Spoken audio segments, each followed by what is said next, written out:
In this video, I'm going to debunk a few myths that we always hear about living abroad. So, myth number 1. You should avoid the expat bubble.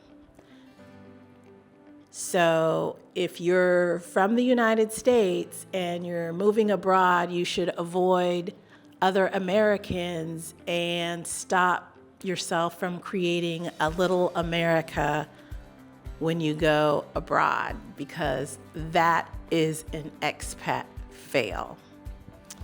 Okay, personally, I don't think that anyone should be telling anyone else how to live, and people need to make their decisions individually based on their wants and needs. Telling people to avoid other people from their home country is ridiculous advice, in my opinion.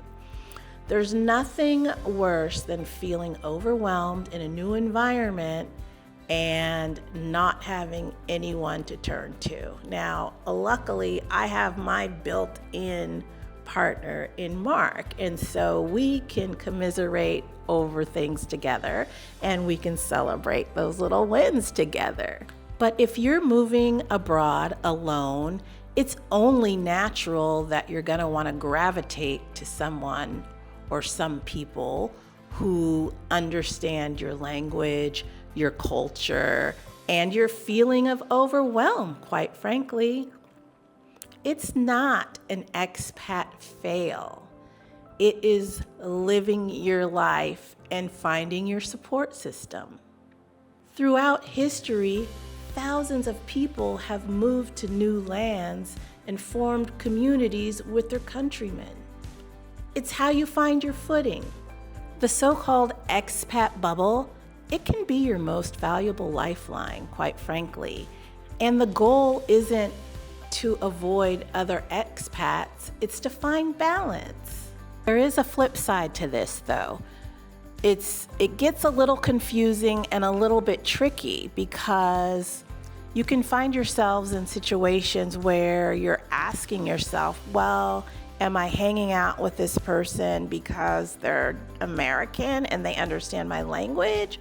Or am I hanging out with this person because I really like them, we have a lot in common, and I enjoy the time that we're spending together.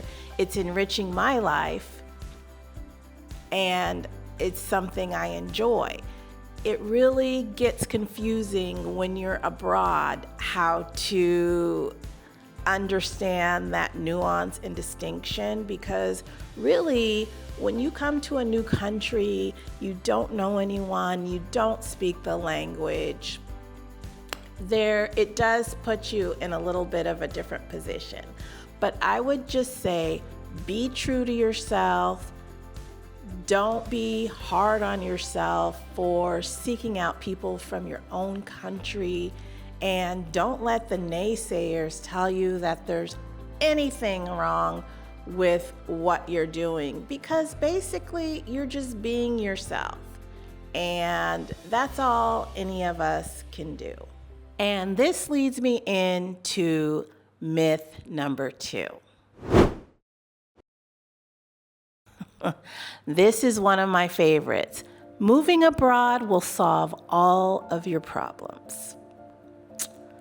Well, let me tell you, that, as we know, is not true. It might solve a few of your surface problems, like finding a place to live that you actually can afford.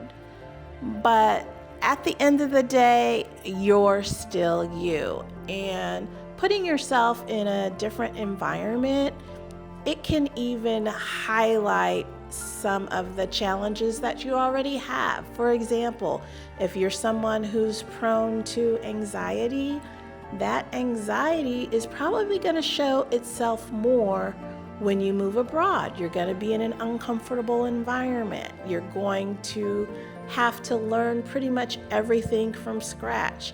Of course, it's going to make you more anxious. And also be aware that your personal issues, they can even seem like a lot more when you don't have your usual support system to lean on. Moving abroad isn't a reset button for your personality, but it can give you a fresh perspective and help you grow in so many amazing ways, but it's not gonna solve your internal problems. Myth number 3. It's less expensive to live abroad. Now, yes and no.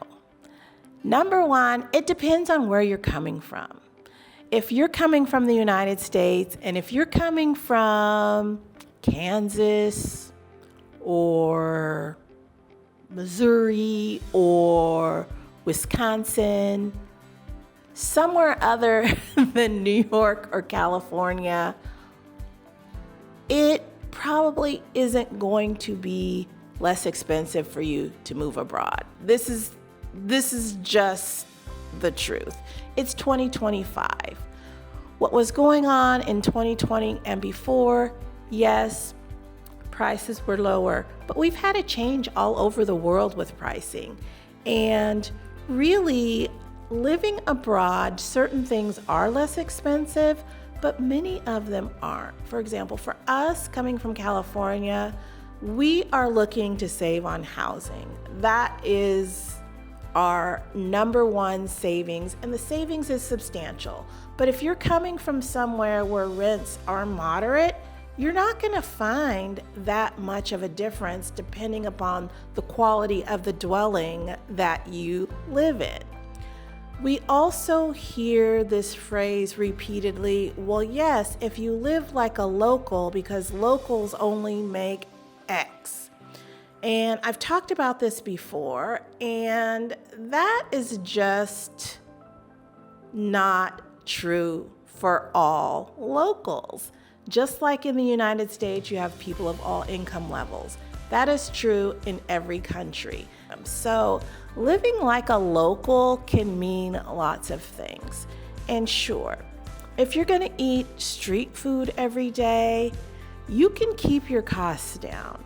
But I've said it before and I'll stand by it. That's just not realistic if you're coming from the West and you want a similarly styled life that you had in the West. And I've said this before and I'll say it again, there's nothing wrong with that. The whole point of moving abroad is to maintain your standard of living. And it can be even to increase your standard of living. And it's 2025, and it is really nice to see all of these countries on the come up. Development, technology, education, things are progressing rapidly around the world. And it's about time. It's nice to see developing countries develop. It's a really exciting time. So this old notion that certain countries need to remain affordable or are developing countries, we're just in this time in history where all of those old notions just aren't true anymore. And so you always want to keep that in mind when you're thinking about moving abroad, that nothing is really staying stagnant anymore. Things change all the time. And I really think one of the smartest things you can do as someone who's living abroad or someone who's planning to live abroad is to stay flexy. You gotta stay flexy because you just don't know what changes are looming around the corner. So let me know what you think about this video in the comments. I always enjoy your comments. And as always, thank you for watching. I look forward to seeing you in the next video.